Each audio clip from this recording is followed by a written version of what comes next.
ভারতীয় জাতীয় কংগ্রেসের পক্ষ থেকে আজ বিভিন্ন দাবি নিয়ে গোঘাট 2 নম্বর ব্লক আধিকারিককে এক ডেপুটেশন জমা দেওয়া হয়।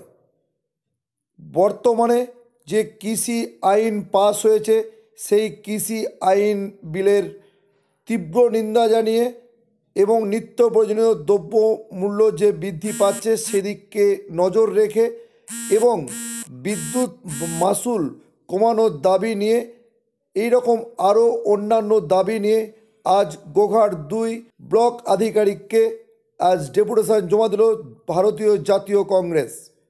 যা দেখছেন আমরা সব খবরের পর্দায়। এরই সঙ্গে শুনে নেব কি জানাচ্ছেন জাতীয় কংগ্রেসের পক্ষ থেকে, তাও দেখে নেব সব খবরের পর্দায়। অবিলম্বে নয়া কৃষি বিল প্রত্যাহার করতে হবে।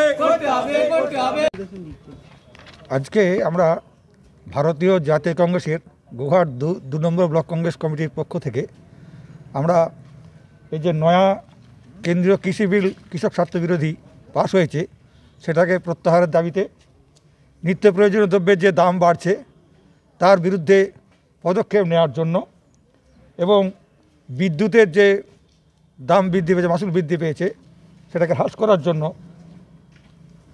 এবং নয়া যে প্রস্তাবিত শ্রম আইন পাস হতে যাচ্ছে তার বিরুদ্ধে প্রতিবাদ হিসাবে আমরা গোঘাট 2 নম্বর ব্লক কংগ্রেস 2 নম্বর বিডিও অফিসে আমরা স্মারকলিপি জমা দিতে যাচ্ছি।